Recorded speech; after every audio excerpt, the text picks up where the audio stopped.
सभी आज के खूबसूरत कलाम को अपनी जिंदगी के लिए मांगे। बोले कि खुदावंद आज का कलाम मेरे लिए हो, आज का कलाम मेरे घराना के लिए हो, आज का कलाम मेरी बहाली के लिए हो।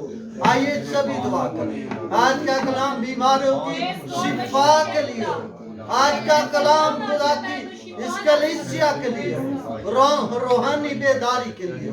सभी अपने लिए दुआ करें, अपने बहन भाइयों के लिए दुआ करें, खुदा के लोगों के लिए दुआ करें, मुल्क पाकिस्तान के लिए दुआ करें। आइए सभी दुआ करें, कोई जुबान बंद न, सभी खुदा से कलाम को मांग लीजिए। अब वक्त है कि खुदा अपने मंसूख के वसीले हमसे बोलने को है। तो आइए दुआ करें। आज का कलाम मेरे घराने रूहानी बेदारी तरक्की के लिए, बहाली के लिए खुदा ने आज के कलाम के वसीला से एक रोशनी यीशु मसीह। आइए कलाम की बरकत ये दुआ करेंगे। हमारे दरमियान पास्टर रिदा है, इस दुआ में रहनुमाई करेंगे।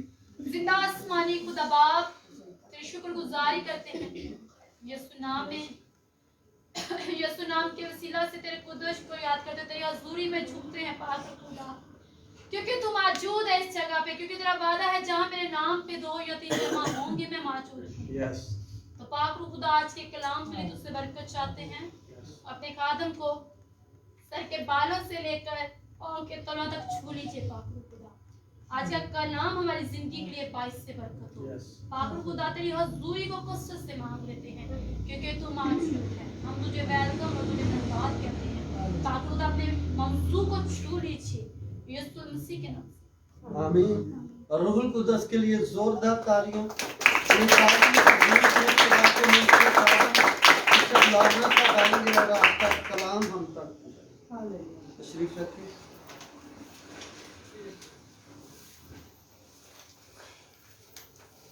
खुदावंद यीशु के जिंदा और जलाली और वफादार और कुदरत वाले नाम में आप सबको सलाम। तो पिछले संडे कौन सा मैसेज था? क्या मैसेज था, कौन बताएगा?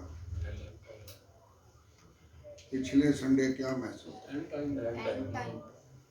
मैसेज ऑफ एंड टाइम, आखिरी वक्त का पैगाम।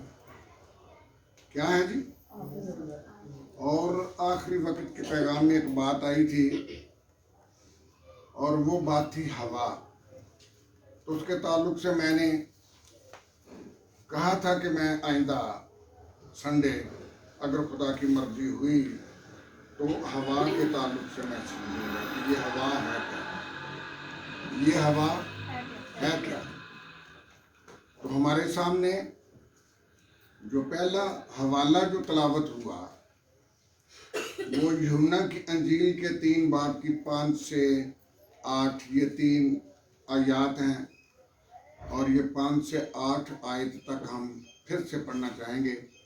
यीशु ने जवाब दिया कि मैं तुझसे सच कहता हूँ कि जब तक कोई आदमी पानी और रूह से पैदा ना हो वो खुदा की बादशाही में दाखिल नहीं हो सकता। जो जिस्म से पैदा हुआ है जिस्म है, और जो रूह से पैदा हुआ है रूह है। ताजुब ना कर कि मैंने तुझसे क्या कहा, कि मैंने तुझसे कहा तुम्हें नए सिरे से पैदा होना जरूर है, तुम्हें नए सिरे से पैदा होना जरूर है। तो आगे जो 8वीं आयत है वो कहती है हवा जिधर चाहती है चलती है, हवा जिधर चाहती है चलती है, और तू उसकी आवाज सुनता है मगर नहीं जानता कि वो कहाँ से आती और कहाँ को जाती है। जो कि रूह से पैदा हुआ है ऐसा ही यहाँ रूह को हवा से तशबीह दी गई है, रूह को हवा से तशबीह दी गई। और हमारा जो आज का मजमून है उसका नाम भी रूह हाकू देश, रूह हाकू देश। बात की समझ आ रही है? ये इब्रानी लफ्ज है जो कि रूह के लिए इस्तेमाल हुआ, रूह कुद्दस जिसको आप बोलते हैं।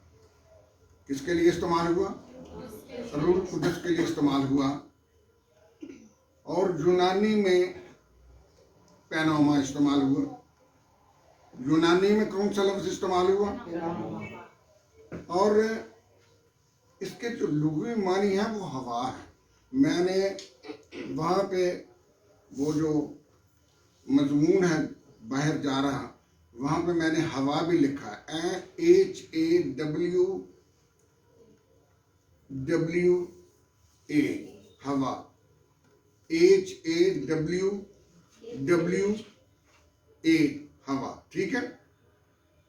और इसका मतलब है सांस, इसका मतलब है दम, इसका मतलब हवा हो सकता है। इसका मतलब क्या हो सकता है? हवा हो सकता है। और मैंने आपको बताया था कि ये जिसको हम इल्हाम कहते हैं ना, इल्हाम, थ्यूपेंटास है इसके लिए यूनानी का लफ्ज़। यूनानी का कौन सा लफ्ज़ मैंने बताया? थ्यूपेंटास। और थ्यूपेंटास के लफ्ज़ी मानी ही खुदा का दम है, खुदा का सांस है, खुदा का सांस है। यानी कि वो हवा जो हमें जिंदा रखती है, अंदर बाहर आती जाती है, वो है। बात की समझ आई है? तो आज हम असल में ये जो हवा है इसको देखने की कोशिश करेंगे। कितनों ने ये मैसेज पहले सुना है? मौलाना ने आप सब सुना पहले हवा के ताल्लुक से? आज ही सुनना है। पहले हुआ है ये मैसेज, स्टडी दी है। हाँ, क्योंकि मैं तो अपने शागिर्दों को पूरी स्टडी देता हूँ जो सीखने के लिए आते हैं, स्टडी ली हुई है। तो ये जो हवा है ना, हवा की मजीद दो हालतें हैं। पहली हालत है तुंद हवा, जिसको आंधी कहते हो।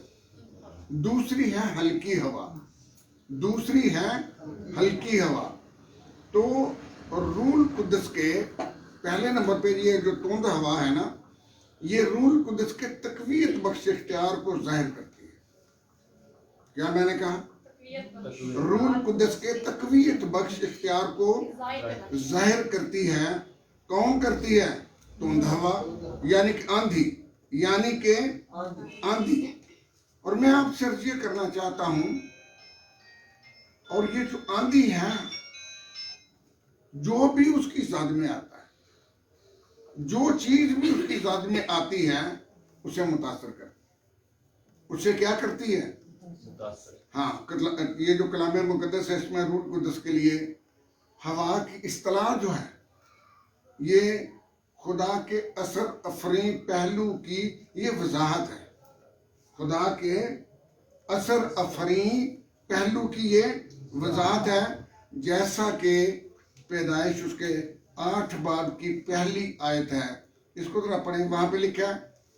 हाँ, हवा ने तूफाने नूह की तलावत खेज लहरों को पढ़ लें, इसको साकिन कर दिया। ये पढ़े जरा, पढ़े जल्दी से पढ़े।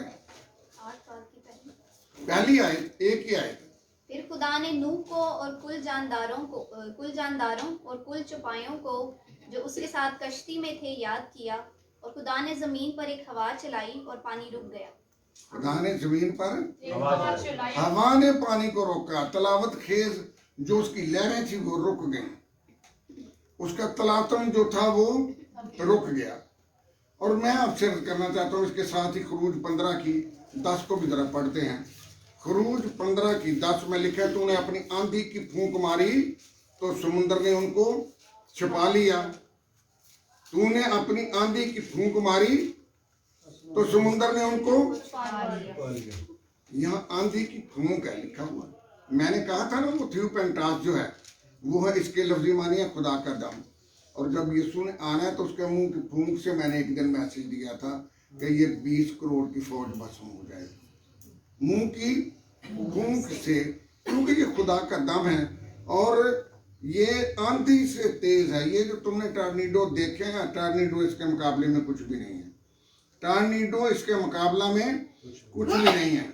और जब हम पहला सलातीन उसके 19 बाब की 11वीं आयत को पढ़ते हैं, निकालें जरा पहला सलातीन। आज इसको समय लेके हम बाइबल स्टडी कर रहे हैं। पहला सलातीन, मैंने कौन सा हवाला पढ़ा जी? पहले सलातीन का 19 बाब आयत 11वीं। कौन सी? उसने कहा बाहर निकल और पहाड़ पर खुदाम के हजूर खड़ा हो, और देखो खुदाम गुजरा और एक बड़ी तुंद हवा आंधी से खुदाम के आगे पहाड़ों को चीर डाला। पहाड़ों को चीर डाला। खुदावंद के आगे एक बड़ी तुंद हवा ने क्या किया जी? पहाड़ों को क्या कर दिया? चीर डाला। ये इतनी पावर है खुदा के ये दम में, ये हवा में, जिसको हम हवा कहते हैं, उसकी रूह में, उसके आगे पहाड़ों को क्या किया उसने? चीर डाला। और जब हम गिनती उसके 11वें बाब की 31 आयत को पढ़ते हैं तो वहां पे लिखा हुआ है, और खुदावन की तरफ से एक आंधी चली और समुंदर से बटेरें उड़ा लाई। खुदा ने कहा था ना, कल तो हम गोश्त खाओगे भाई, बड़े तांगो सी रो रहे थे, अब हमें खाने को, हम तो मिस्र में ही बड़े अच्छे थे, वहां हांडियां भर भर के गोश्त खाते थे, दुनियावी चीज़ों पीछे मर जाते रहे लोग। खुदा ने क्या कहा? खुदा ने कहा कल मैं गोश्त खिलाऊंगा, कल मैं। और यहाँ पे लिखा है खुदावन की तरफ से आंधी चली और समुंदर से बटेरें उड़ा लाई। मिस्र के बटेरे नहीं लभदे होंगे, लेकिन इतने बटेरें उड़ा लाई उनको लश्कर के बराबर, और उसके गिरदा गिर्द एक दिन की राह तक इस तरफ और एक ही दिन की राह तक दूसरी तरफ जमीन से करीबन 2-2 हाथ, एक हाथ 18 इंच का है। एक हाथ कितने इंच का है? 2 हाथ कितने बने? 36 इंच हैं। यानी कि एक गज जमीन से ऊपर बटेरों की तह लगी। बटेरों की Praise the Lord। मैं उस खुदा को मानता हूँ। 35 लाख लोगों की ये भीड़ थी जिनको बटेरे भी खिलाता रहा, और 45 सालों में जब तक वो मुल्क किनान में नहीं पहुंचे, मन भी देता रहा। मन भी, ये उसके रूह का काम है, ये उसके रूह का काम है। लिखा है खुदा की हवा चली तो इसराइल के खाने के लिए बटेरें आ गई। ये खुदावन की हवा क्या है? उसके मुंह की फूंक, उसका दम, उसका रूह। मैं हवा की किस्मों के ताल्लुक से बात कर रहा हूं। तो दूसरी किस्म है हल्की हवा। दूसरी किस्म क्या है?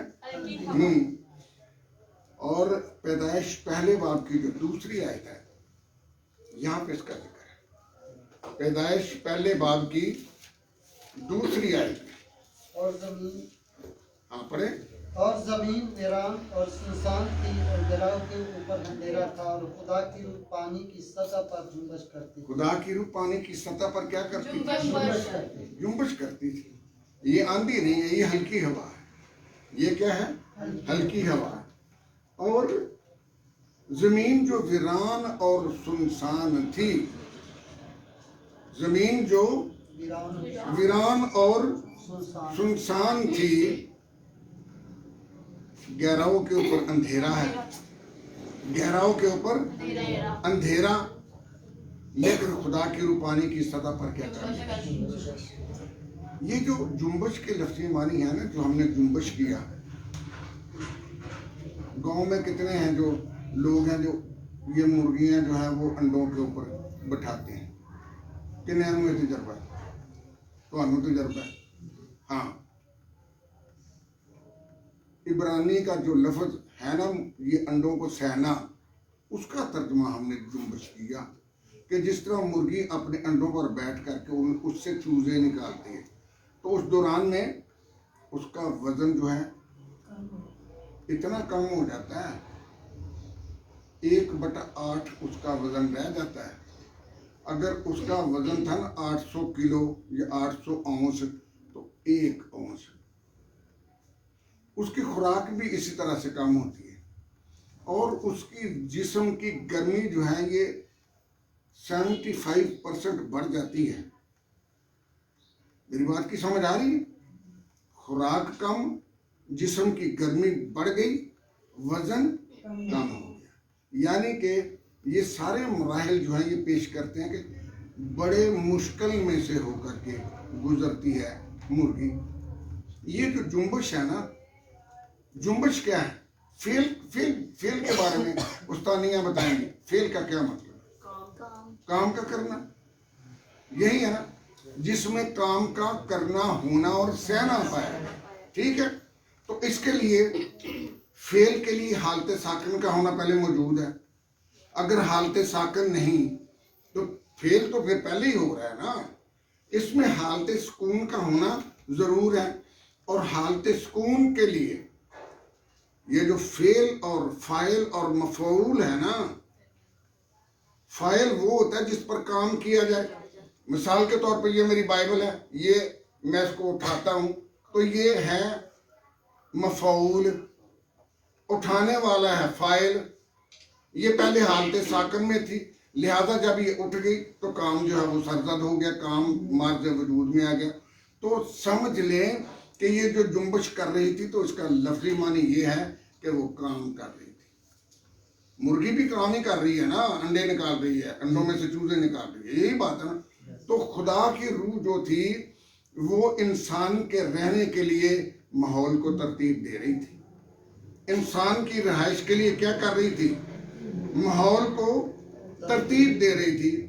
और यहाँ पे जो लिखा है ना, जमीन वीरान और सुनसान थी और गहराओं के ऊपर अंधेरा था और खुदा की रूह पानी की सतह पर जुम्बश करती थी। ठीक है जी। तो खुदा के रूह के वसीला से, चूंकि वो खुदा के लिए काम, इंसान के लिए काम कर रहा था, खुदा कौन काम कर रहा था? खुदा।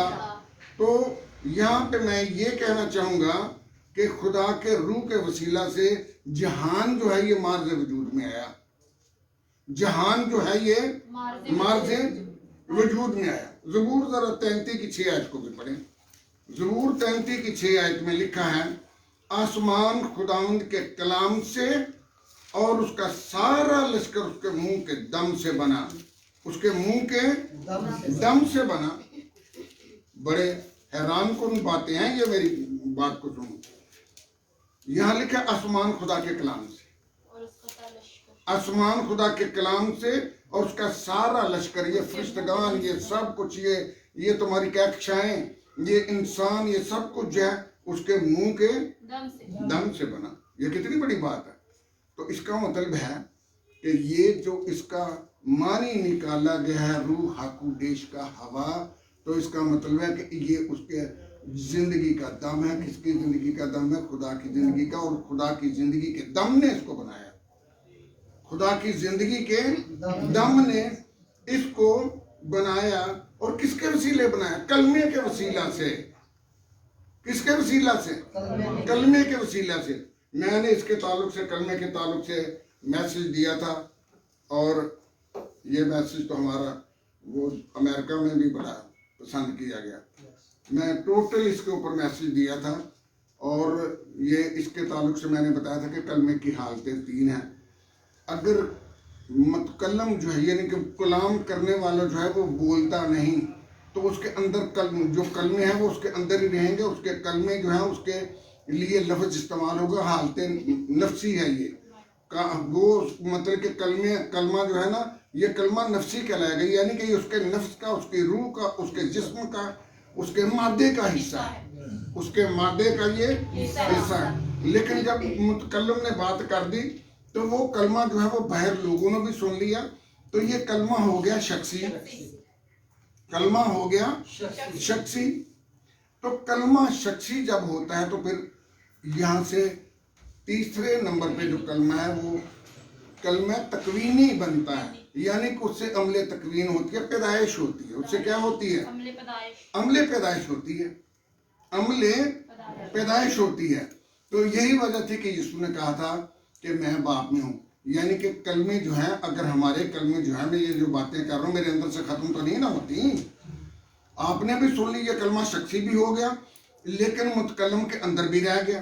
तो अगर मुतकल्लम खुदा है, अगर मुतकल्लम खुदा है तो उसका कलमा जो है उसके अंदर भी है, उसके बाहर भी है।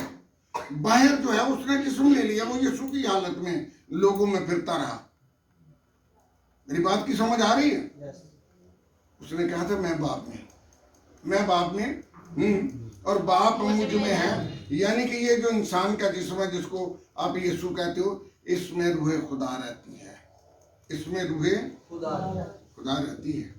तो वो कहता है, वो क्या कहता है, उसका सारा लश्कर उसके मुंह के दम से बना, सारे काम करने लगे यीशु। इसीलिए तो बाइबल में लिखा है इब्तिदा में कलमा था और कलमा खुदा के साथ था और कलमा ही खुदा था, कलमा ही। हाँ, देखिए जब ये कलमा शख्सी हुआ तो बेटे की सूरत में नमूदार हुआ। तो यहाँ पे मुतकल्लम की हालत जो है वो मुतकल्लम ही है। खुदा की ऊपर ध्यान करें, खुदा की अपनी हैसियत खत्म नहीं हो जाती। यहाँ पे वो बाप की हैसियत से वहां पे मौजूद है और ये बेटे की हैसियत से दुनिया में मौजूद है। लेकिन बेटा होने के नाते ये बाप में भी रहता है और बाप में अगर रहता तो बाप के साथ ये एक है, ये अलहदा भी है, ये उसके साथ एक भी है। कई मैं देखा कहते बेवकूफान यीशु बाप, तो यीशु तो बेटा है भाई, उसको बेटे के तौर पे जानने की कोशिश करो। यीशु बेटा है, बाप जो है ये खुदा है, बाप जो है ये खुदा है। कई लोग कहते हैं कि यीशु बाप, यीशु बेटा, यीशु रूल कुदस। हाँ ना, ऐसी बात नहीं है। रूल कुदस सादर हुआ है, रूल कुदस सादर होता है। बेटा जो है वो तवल्लद होता है, मौलूद होता है। बेटा क्या होता है? मौलूद होता है। तो फिर ये सब कुछ बेटा ही हुआ, यीशु ही हुआ। ये गलत थ्योरी है और ये आलमाना ख्याल के मुतरादिफ नहीं है, उसके अगेंस्ट है ये, उसके हाँ ये उसके मुताबिक नहीं है ये थ्योरी जो कि ये लोग कहते हैं जी यीशु बाप थी, यीशु बेटा थी, यीशु रूल कुदस। ये बात नहीं है। हाँ एक बात है, क्योंकि यीशु उसने कहा मैं बाप में हूँ और बाप मुझ में है, मैं बाप में हूँ और बाप मुझ में है। और उसने कहा मैं बाप में से निकला और आया हूँ। साफ साफ उसने बातें की। उसने यह तो यू नहीं सने, इन्हें समझ नहीं है बेवकूफान, इन्हें अकेली नहीं है की है।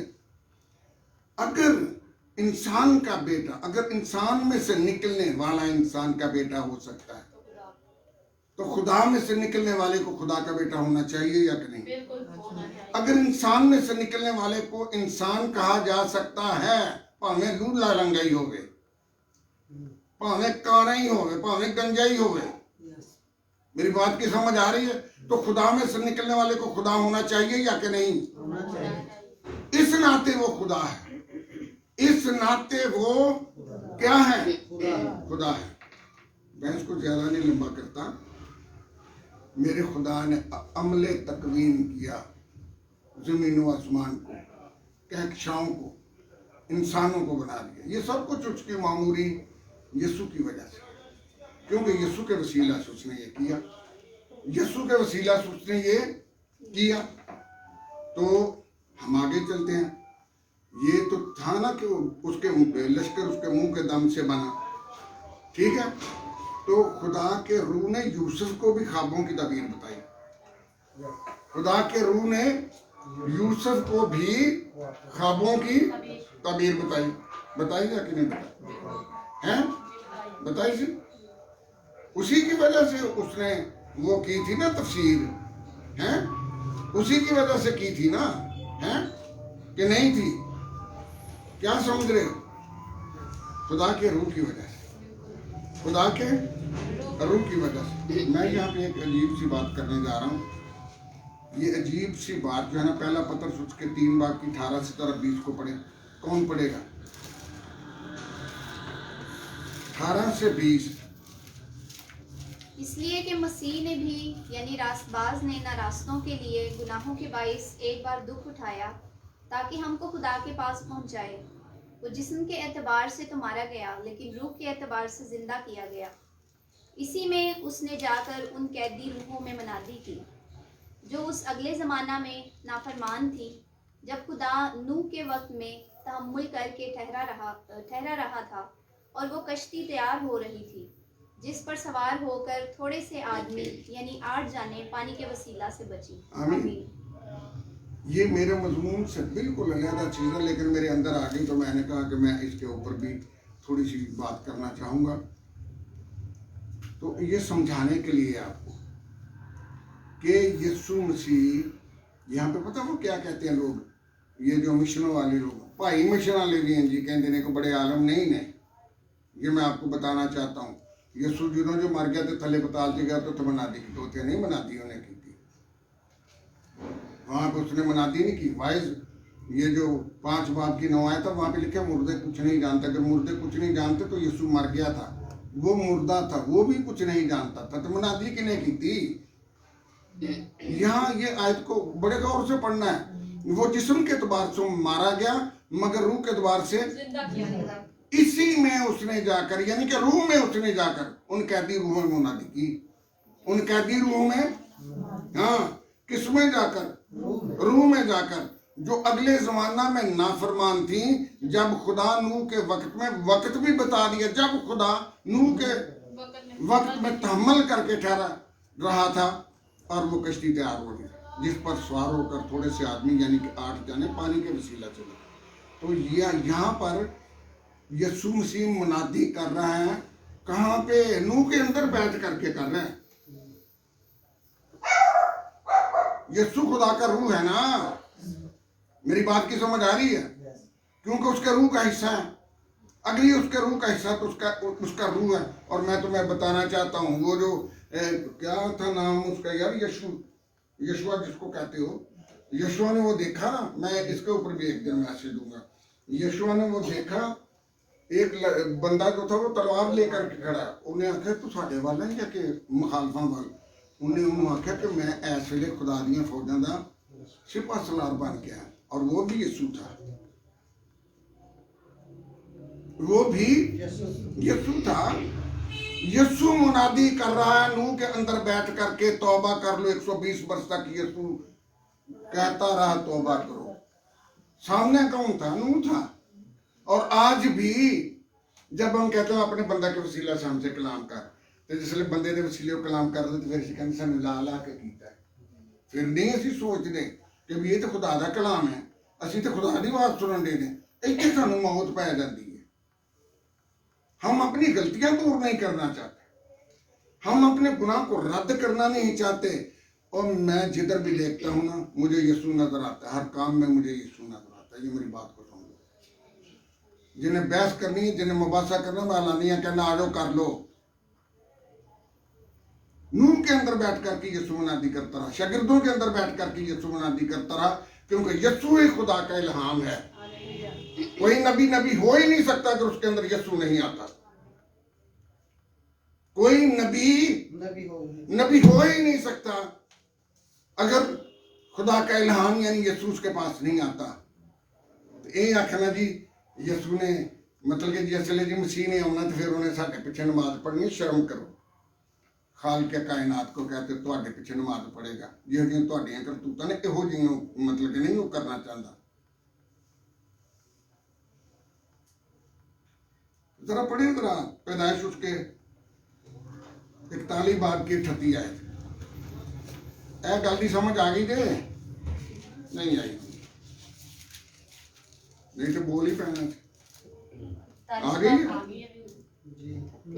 41 की 38 आयत को पढ़ें, 41 की 38 वर्ष। तो फिरौन ने अपने खादमों से कहा कि क्या हमको ऐसा आदमी जैसा ये है जिसमें खुदा की रूह है मिल सकता है? मैंने कहा था ना कि यूसुफ को ख्वाबों की ताबीर भी उसके रूह ने बताई। हाकुडेश ने, रूहा हाकुडेश उसने बताई। तो ये फिरौन क्या कह रहा है? फिरौन ने अपने खादमों से कहा कि क्या हमको ऐसा आदमी जैसा ये है जिसमें खुदा की रूह है, इकरार है, मिल सकता है, इकरार है ये जिसमें खुदा की रूह है, क्या ऐसा आदमी हमें मिल सकता है? मेरी बात की समझ आ रही है? यूसुफ में भी खुदा की रूह बोल रही थी और वो यीशु की सूरत में बोल रही थी, क्योंकि यीशु कलमा है, क्योंकि यीशु कलमा है। मेरी बात की समझ आ रही है या नहीं? फिर खुदा ने हाँ बजलीएल के ताल्लुक से एक गैर मामूली बात कही है। बजलीएल को रूह अल्लाह से वहाँ पे लिखा है कि मैंने मामूर कर दिया है, और वो ये सारे काम को करने की जो है वो अकल उसमें मैंने जो है वो रख दी है। ये जरा खरूज 31 बाब की जरा 3 आयत को पढ़ी, पढ़े जरा इसको। 31 बाब की 3 आयत।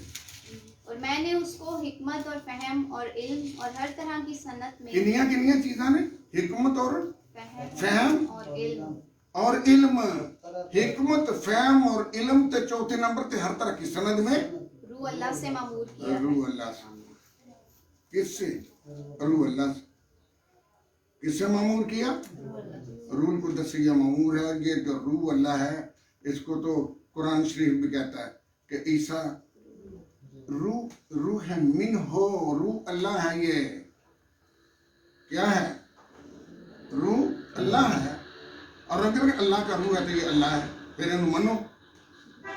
फिर अल्लाह हो गया तो थोड़े पीछे नमाज पढ़ ले, तो अकल है? उन्होंने नमाज नहीं आती, इन्होंने आती है नमाज। आगे चलते हैं, जरा गिनती की 24 बाब की 2 आयत, गिनती 24 की 2 आयत को पढ़े। बलाम ने नगाह की और देखा कि बनी इसराइल अपने अपने कबीले की तरतीब से मुकीम है, और खुदावंद की रूह उस पर नाज़िल हुई। क्या नाज़िल हुआ? खुदा की रूह उस पर नाज़िल। हाँ, खुदावंद की रूह उस पर। हाँ, मैं कहता हूं इसी रूह ने, इसी हवा ने, इसी हवा के तफैल से हुतनीएल और शमशून ने बहादुरी के काम किए। शमशून ने जो बहादुरी के काम किए, तो मैं पता वो फाटक कितना बड़ा था, इतना बड़ा फाटक, इतना ऊपर, और फाटक उसको खेड़ करके लेकर के जा रहा है, पहाड़ के ऊपर चढ़ गया। शेर को हाथ से मार देने वाला बंदा, शेर को। ये किसका काम था? शमशून का काम था। शमशून का काम था, खुदा का काम था। खुदा का रूह था उसके ऊपर, खुदा का रूह था उसके ऊपर। ये मेरी बात को सुन लो। उसकी मां को कहा था तू एदा वालियों कटवाने, और 7 लीटां सन, जो 7 लीटां कटियां गई तो फिर अन्ना होया, फिर चक्की पीसी, कैद में चला गया। लेकिन जब उसके बाल बड़े और उसने फिर से दुआ की तो उसको फिर वही ताकत मिली, और उसने हजारों हजार फिलिस्तीनियों को मार दिया, वो मंदिर गिरा करके। ये किसका काम था? ये खुदा के रूह का काम था। कज़ाब 3 की तरफ 10 को पढ़े जरा। हाँ, लिखा खुदाम की रूह पर उतरी और वो इस्राएल का काजी हुआ और जंग के लिए निकला। और जंग के लिए निकला, यानी कि जंग वो उस वक्त करते थे, वो उस बंदे की क़यादत में। क़यादत कौन कर रहा है? जिस पर खुदा की रूह उतरी है, हैं? खुदा की रूह पर जोर से नाज़िल हुई। अज तक जनाबली क़यादतियां को खुदा दा रूह कुदस कोई नहीं की है। मिशन का सर्टिफिकेट है, मिशनों के सर्टिफिकेट है, सनदें खुदावंद की रूह पर जोर से उतरी, और वो इसराइल का काजगोर जंग करने के लिए निकला। और जब वो जंग करने के लिए निकलते थे ना, पर खुदा की रूह के सामने मुखालिफ फौजें खत्म, तबाह हो जाती थी। जरा कज़ाब 14 की जरा 19 को भी पढ़ें। कज़ाब 14 की 19। फिर खुदावंद की रूह पर जोर से नाजिल हुई और वो अस्कलून को गया, और वहां उसने उनके 30 आदमी मारे। किन्ने आदमी? ताना नहीं मार छड़े 30 बंदे। वो टिड्डे सन जेडे मारन दिया दसिया, वो काटे सन, कीड़े सन, बंदे सन। 30 आदमी उसने मारे और उनको लूट कर कपड़ों के जोड़े पहली बूझने वालों को दिए शमशून ने, और उसका क्या भड़क उठा और वो अपने माँ बाप के घर चला गया। ये जनाब, ये है हल्की हवा की मैं बात कर रहा था। हवा की कलाम के लिहाज से 4 सूरतें भी हैं।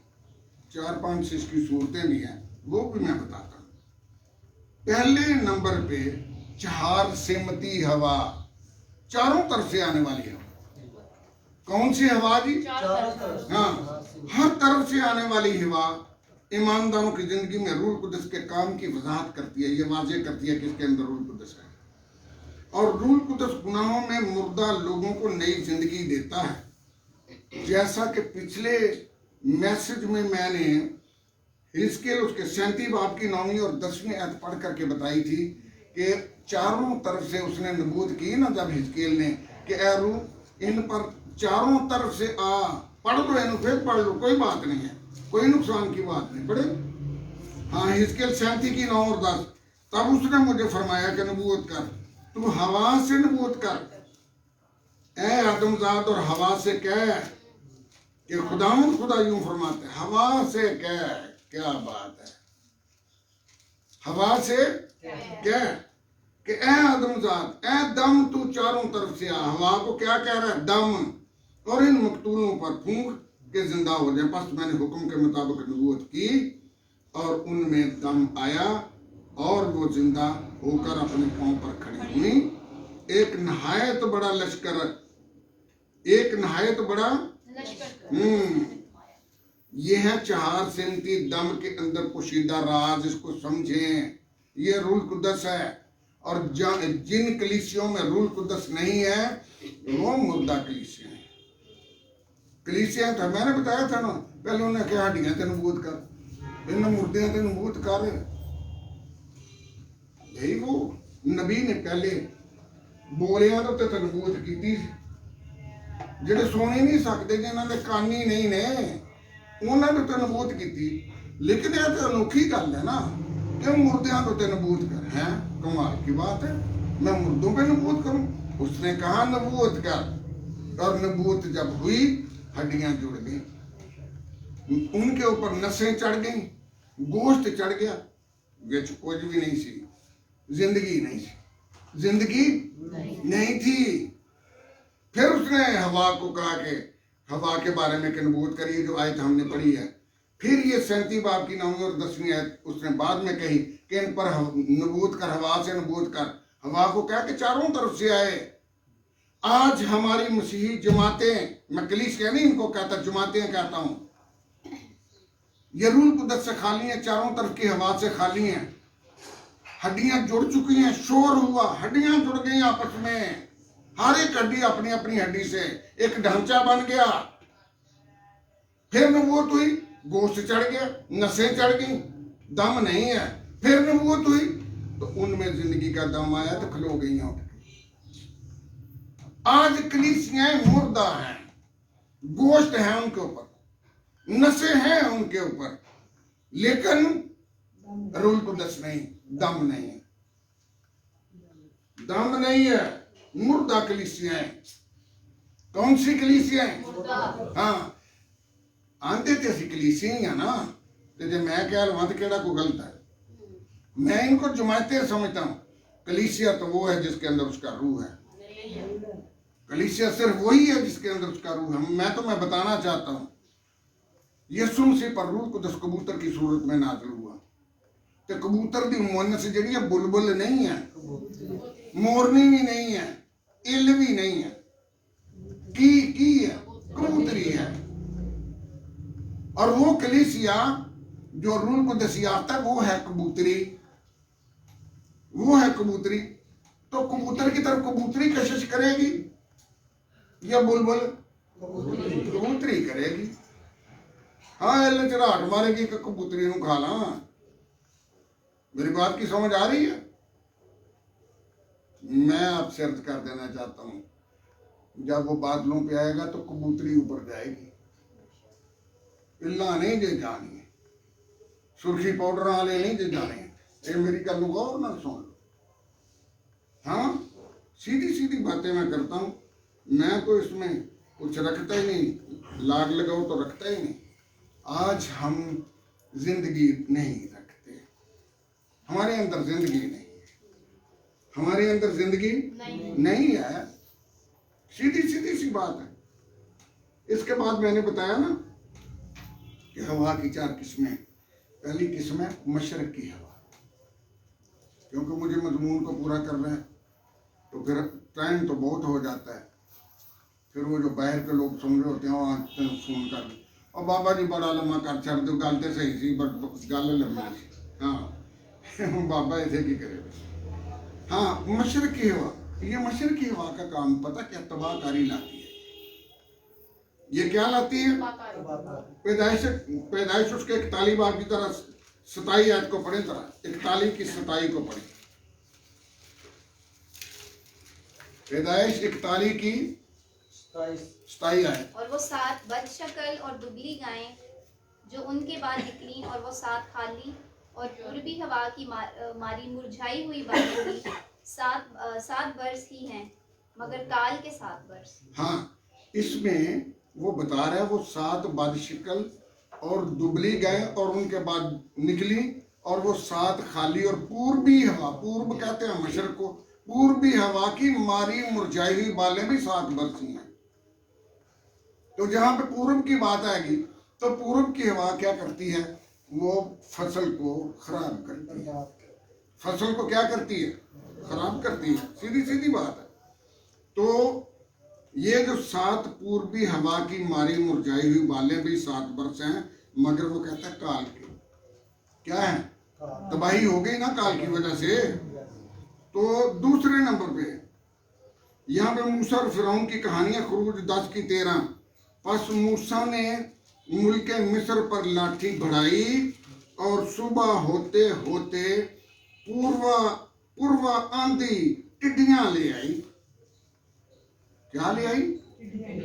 यही लिखा हुआ चंदा, यही लिखा हुआ तेरी बाइबल में है। टिड्डियां ले आई। क्या लेके आई? टिड्डियां। तो टिड्डियों का क्या काम था? हैं? टिड्डियों का काम था इनकी फसलों को खा जाओ, इनको भूखा मार दो, इनको क्या करो। तो हवा कौन सी उनको लेकर के आई? पूर्वी हवा लेके आई है। आगे बढ़ते हैं। ये यूना की मैं बात कर रहा हूं। ये यूना 4 की 8 है। जब आफताब बुलंद हुआ, यानी कि जब सूरज ऊपर चढ़ा, तो खुदा ने मशरक से लू चलाई। लू कब चलती है? मशरक से, हाँ, गर्मी करने वास्ते। ये जब मशरक की हवाएं चलनी शुरू होंगी तो गर्मी बढ़ती जाएगी। मेरी बात को सुन लो। शुमाली हवाएं गर्मी नहीं बढ़ाती है, मेरी बात को सुन लो। मगरबी हवाएं भी नहीं बढ़ाती। आगे सारी हवाओं का जिक्र है। ये जो मशरक की हवा है ना, ये गर्मी, ये लू लाती है। ये क्या लाती है? आजकल लोगों ने कनका बीजनी शुरू की थी ना, कनका पीछे भी बीजिए ने लोगों ने नवंबर दिसंबर से, और मार्च अप्रैल में जाकर के ये जो मशरक की हवा चलेगी, इससे वो सुर्ख होंगे, वो जो उसके पौधे हैं वो पकेगी, इससे लू चलेगी। लू क्या होगा? लू चलेगी। और यहाँ पे कहता है खुदा ने मशरक से लू चलाई और आफताब की गर्मी ने यूना के सर में असर किया। आफताब की गर्मी ने यूना के सर में क्या किया? असर किया, और वो बेताब हो गया और मौत का अर्जुमंद होकर कहने लगा, मेरे से जीने से तो मर जाना बेहतर है। ये है एहसास पूर्वी हवा का। आगे हम चलते हैं, नए यादनामे में भी बात कर लेते हैं। इमाल 27 की 14 और 15 आयत में यह लिखा है, थोड़ी देर बाद एक बड़ी तूफानी हवा जो यूरकलून कहलाती है, और लातीनी लफ्ज के मुताबिक ये मशरक की तेज रो तुंद हवा है। मशरक की हवा, यूरकलून हवा। हाँ, वो कहता करीते पर से जहाज पर आई और जहाज हवा के काबू में आ गया और उसका सामना ना कर सका, तो हमने लाचार होकर उसको बहने दिया। इतने आंको जहाज तबाह हो ऐसा। केड़ी हवा ना? पूर्वी हवा। कौन सी हवा से? पूर्वी हवा से। फिर हम ये 40 की 6 और 7 आयत को पढ़ते हैं। रूल कुदस भी तबाही लाता है, ये मेरी बात को सुन लो। हवा, मैंने बताया ना रूल कुदस को कहा गया, मैंने कहा है ना, मैंने बताया कि ये जो रूह हाकू देश है, इसके लफ्जी मानी असल में हवा ही है, तो ये तबाही लाती है। ये शायद ये 40 की 6 और 7 पढ़ लो। एक आवाज आई कि मुनादी कर, और मैंने कहा कि मैं क्या मुनादी करूं। तो मुनादी क्या करने के लिए कहा, हर बशर घास की मानद है और उसकी सारी शान और शौकत घास के फूल की मानद। यही लिखा है। और उसकी सारी घास मुरझा जाती है और फूल कमलाता है, क्योंकि खुदावंद की हवा उस पर चलती है। खुदावंद की हवा उस पर चलती है। यकीनन लोग घास हैं, वो जो अपनी रास्तबाजी पर तवक्कल करते हैं, घास की मानद है। किसकी मानद है? हाँ। और जो खुदा के रूह के ताबे फरमान है, ताबेदार नहीं मैं कहता, ताबेदार का मतलब दूसरे को अपने ताबे करने वाला। ताबे फरमान का लफ्जी माने है किसी के फरमान के ताबे हो जाना, किसी के हुक्म की फरमानबरदारी करना। मेरी बात की समझ आ रही है? जो खुदा के रूह की ताब नहीं ला सकते, जो खुदा के रूह की, उन्होंने मरना है। घास तो वो है ना, घास तो वही है। और ईसाया 11 की 4 के मुताबिक वो अपने लबों के दम से शरीरों को फना कर डालेगा। ये आयत जरूर पढ़े, ये आयत जरूर पढ़े। वो अपने लबों के दम से शरीरों को क्या कर देगा? तबाह कर देगा। भाईजान आजकल तो शरीर ही बड़े आलम ने हैं, आजकल तो शरीर ही बड़े आलम ने। बड़ा इलम की है, एटम बम बना लो, बंदे मार दो, है इलम इन्हां दा। यही बात है ना, मिसाइल बनाओ जी, दे दो जनाब धमकियां एक दूसरे मुल्कों। आज यूक्रेन में क्या हो रहा है, रशिया में क्या हो रहा है, अमेरिका में क्या हो रहा है। कौमें आदमी जंग के जो है वो करीब से करीब तर होती जा रही है। क्या हो रहा है? ये शरीरों का काम है। ये किनका काम है? अमेरिका भी शरीर है तो रशिया भी शरीर है।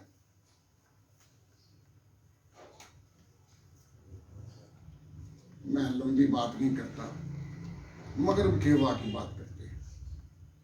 मशरक की हवा को भी छोड़ते हैं, मगरब की हवा ये मखलसी और आराम को पेश करती है। किसको पेश करती है? हाँ, मगरबी हवा ने मिस्र को टिड्डियों की आफत से मखलसी बख्शी। पढ़ करके देख लो, मगरब से हवा चली और सारी टिड्डियों को उड़ा करके समुद्र में फेंक दे, चलो भागो। हाँ, मेरी बात की समझ आ रही है? खरूज 10 की 19 पढ़ो। हाँ चंदा पढ़ जरा, चढ़। उसमें लिखा है खुदा ने पछवा आंधी चलाई, पूर्व और पछवा, पछवा मगरब को कहते हैं। हाँ पढ़े तो। और खुदावन ने पछवा आंधी भेजी जो चिड़ियों को उड़ा कर ले गई और उनको बहरे कुल्ज़म में डाल दिया, और मिस्र की हदूद में एक टिड्डी भी बाकी ना रही। आई ना मखलसी, टिड्डियों से मखलसी आई। किसकी वजह से? किसकी वजह से? हाँ, तो ये टिड्डियां कौन सी हवा लेकर के आई थी? मशर की हवा लेकर के आई थी।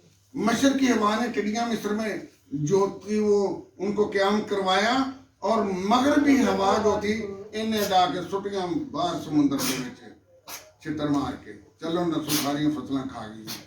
यही बात की समझ आ रही है? तो बात उसमें ये है कि ये मखलसी और आराम को पेश करती है। किसको पेश करती है?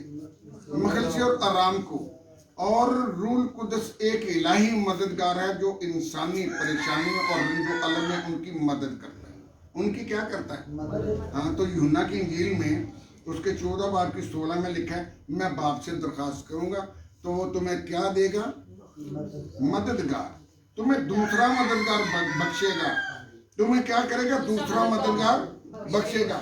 तो इसका मतलब है ये खुदा के रूह की जो कि मगरबी हवा है उसकी बिल्कुल मुशाबत है, उसकी बिल्कुल मुशाबत है। मखलसी कौन सी? टिड्डियों से। किससे? टिड्डियों से। तो ये इसके लिए फारकलीद का लफ्ज है यूनानी में जो लिखा है, पैराक्लाइटिस। पैराक्लाइटिस तो कई लोग तो ये भी दावा करते हैं हमारा नबी है, उसके बारे में ये पेशनी हुई है। तो नबी तो लिखा था रूल कुदस तुम्हारे अंदर होगा, दूसरा मददगार मुझसे पूछ करके वो खबरें देगा। तो जिहड़े दावा करते हैं कि इन्हां दा नबी लोगों ने अंदर सी पढ़िया था, मेरी बात की समझ आ रही है? हाँ, ये दावे गलत हैं भाई। मैं इसको ज्यादा नहीं दे मतलब कि इसको लंबा करना चाहता। तो क्या वो यीशु से पूछ करके बातें करता था? यीशु जिसने एक औरत को जो एन फेल के वक्त पकड़ी गई उसको कहा था जा बेटी फिर गुनाह ना करना, तो ये तो सार उतारते थे। हम चलते हैं शुमाली हवा की तरफ, उसको बंद करना है ना। दो हवाएं हैं, शुमाली फिर जनूबी भी हवा है, इनको तो पेश करना है। अयूब 37 की तरह 22 को पढ़ें, अयूब 37 की 22 को पढ़ें। यहाँ पे मैं थोड़ा सा बाहर से भी जो है ना वो बात करूँगा, थोड़ी सी, उसकी वजह कि टाइम पहले ही बहुत ज़्यादा है। 37 की 22 पढ़ें। शिवार से सुनहरी रोशनी आती है। हाँ, ये क्या कहा जी? शमाल से सुनहरी रोशनी आती है। ये खुदा की हजूरी का निशान है। ये खुदा की ये खुदा की हजूरी का निशान है, शुमाली रोशनी, शुमाली रोशनी। और जब हम अयूब 26 की 7 आयत को पढ़ते हैं तो वो लिखा है वो शुमाल को फजा में फैलाता और जमीन को खला में लटकाता है। जमीन को खला में, हाँ, इस आयत से जाहिर है कि शुमाल में खला है। खला कहाँ है? और मैं तुम्हें बताना ये चाहता हूँ कि ये जो खला वाले हैं ना, ये खला में जाते हैं, वो कहते हैं कि शुमाल की तरफ से हम इसमें दाखिल होते हैं। कहाँ से दाखिल होते हैं? ये जो नीचे से ये तुम रॉकेट भेजते हो, ये रॉकेट कहाँ से दाखिल होते हैं? वो जो ट्राजेक्टरी बनती है ना, सेंट्रीपिटल और सेंट्रीफ्यूगल फोर्स, सेंट्रीफ्यूगल फोर्स है ना जी पानी को थल्लों खिंच दी है, एक सेंट्रीपिटल फोर्स है। यानी कि जब आप किसी फलाखन को ऐसे घुमाते हो ना, तो वो फलाखन में से वो पत्थर निकल कर के बाहर उसके निकल जाता है और दूर चला जाता है। वो है उस फोर्स, सेंट्रीपिटल फोर्स से वो जो है ना रॉकेट जो है ना वो जाता है फजा में, और वो कहता है कि शुमाल की तरफ से जाता है। कहाँ से जाता है? शुमाल की तरफ से। तो क्यों शुमाल में जाता है भाई? ये साया 14 की तरह 13 और 14 को पढ़े।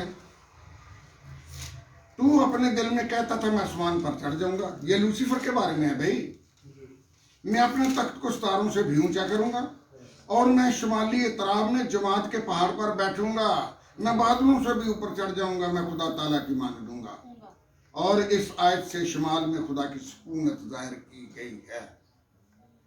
खुदा दा कोठा, खुदा दी चुगी नहीं मैं कह सकता, वो तो उसका महल है, वो शुमाल में है।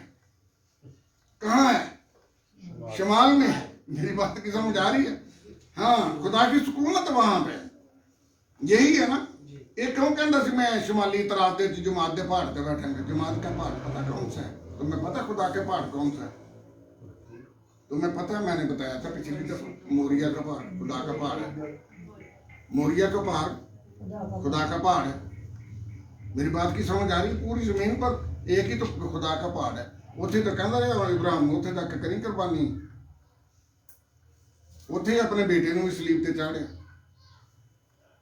और ये जो है ना, ये मस्जिद अक्सा के ऊपर वो जो गुंबद सा लगा है, इसके नीचे जो चट्टान है, वो गुंबद ऐसे वो खड़ी की गई है और ऊपर गुंबद बनाया। वो चट्टान जो है उसको वो कहते हैं dome of arc, dome of arc. तो यहूदी तालमुद कहता है, उसके मिद्रास को पढ़ लो उसको। वो कहता है कि जो खुदा ने आदमी बनाया तो इथे रखे, इसी चट्टान ते रखे, इसी चट्टान ते खलो के, इसी चट्टान ते खलो के उन्हें धरती बनाई। कायनात की उन्हें मतलब जी सीए ने उन्हें तरतीब दी, कायनात बनाई इसी चट्टान ते खलो के। मेरी बात की समझ आ रही हो? और वो कहता है, वो उनका जो तालमुद है ना, वो कहता है कि खुदा का पहाड़ भी यही है। और वो खुदा ने जो कहा ना, मैं सयून में कोने के सिरे का पत्थर को कहा ही है। और वो जो 38 बाब में वो कहता है ना, क्या कहता है 38 बाब में वो जो कहता है ना, उन लोगों पर तू हमला करने के लिए आ रहा है जो जमीन की नाक पर बसते हैं। तो जाहिर बात है ये जमीन की नाप भी इधर ही है, जमात का पहाड़ भी यही है। मेरी बात की समझ आ रही है या कि नहीं आ रही? मैं इसको बड़ा नहीं करता, मैं नहीं चाहता कि ये लंबा हो जाए।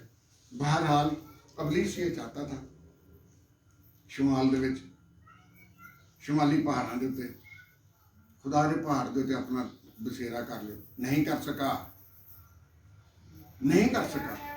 ये मेरी बात को सुन लो, ये जो शुमाली हवा है ना, ये सुनहरी रोशनी लेकर के आती है। शुमाल से सुनहरी रोशनी आती है, कोई मां दा लाल इन्हू टुकरा नहीं सकता, इन्हू झूठिया नहीं कर सकता। शुमाल से सुनहरी रोशनी क्यों आती है? और कुल सुनहर ते है ही ओदे कोल। यरूशलेम नवा जड़ा उत्ते है ही सोने दियां सड़कां, सुनहरी ने। आबे हयात दा दरिया भी सुनहरी, हर चीज ही उत्ते ते सोना है। ते रोशनी उत्थों क्यों ना आवे सुनहरी? भाई मेरी बात की समझ आ रही है या कि नहीं आई? इसको लंबा नहीं करते, क्या ख्याल है जी? थोड़ा सा आगे चलते हैं। जनूबी हवा रह गई थी, जनूब की हवा। हाँ, यह रूल कुदस की ग्रां कदर खिदमत को पेश करती है। रूल कुदस की ग्रां कदर, हाँ, वो गजल गुजला 4 की 16 को जरा पढ़े, कौन पढ़ेगा? गजल गुजला तो उसमें लिखा है ए बादे जनूबा, पढ़ो। ए बादे शुमाल बेदार हो, हाँ? ए बादे जनूब चली आ, ए बादे जनूब चली आ, चली आ मेरे बाग पर से गुजर। हाँ, पढ़ो। मेरे बाग पर से गुजर ताकि उसकी खुशबू फैले, मेरा महबूब अपने बाग में आए और अपने लजीज मेवे खाए। अपने लजीज मेवे खाए, किसकी वजह से? बादे जनूब की वजह से। बादे जनूब को कह रही है मेरे बाग पर से गुजर, मेरे बाग पर से, ताकि उसकी खुशबू फैले, ताकि उसकी खुशबू। हाँ भाई, रूह कुदस अगर बंदे के अंदर है तो वहां से खुशबू तो फैलनी चाहिए ना, मौजूद तो होने चाहिए, बीमारियां तो भागनी चाहिए, अबलीस तो जाना चाहिए या कि नहीं जाना चाहिए? वहां से खुशबू तो फैलनी चाहिए। रूह के फल मोहब्बत, खुशी, इत्मीनान, तहम्मुल, मेहरबानी, हिलम, परहेजगारी, नेकी, ईमानदारी, ये तो होनी चाहिए। ते पादरियों च है नेकी ईमानदारी? आजकल के पादरी ने वो जी तुहाडे नाल है जिहड़ा चक्कर हो रहा है, मैं उस पादरी का नाम नहीं लेना चाहता, तुहाडे उत्ते कोई वार कर रहा है, तू पादरियां तेन शर्म आनी चाहिए, वार कर रहा है। और वार करके की? हाँ, मतलब कि मैं ये वास्ते दुआ करांगा, इन्हें पैसे दे दो 50,000, और वो 50,000 खा नहीं सकिया, मर गया। पहले ले मर गया। लोग अपने अपने पता नहीं की समझ लेने। मेरी बात को सुनो, जनूबी हवा जब आती है तो रूल कुदस की नेमतें, रूल कुदस के फल नजर आते हैं। रूल कुदस के फल नजर आते हैं। लोगों को खा करके आसूदगी हासिल करते हैं, उसकी तासीरों से फैज़याब होते हैं। क्या हमारे पादरियों से लोग फैज़याब हो रहे हैं? हो रहे हैं जी ना। फादरां नूं वेख लो, पादरियां नूं वेख लो, पेंटिकास्टल पास्टरां नूं वेख लो। मैं पास्टर साहब हाँ, सीनियर पास्टर, ते निकाह गलत करके, निकाह दे उत्ते निकाह करके अदालत च खलोता दा हूं। और फिर हवाला क्या उसने पास्टर ने दिया, लिख के दे रहा है, ਇਹਦੀ इद्दत की मुद्दत पूरी हो गई सी। बाइबल तो कहती है कि निकाह टुट नहीं सकता, मसीह निकाह तलाक है ही नहीं। जो तलाक नहीं, इद्दत कितों आ गई? अबलीस दे पुत्रा।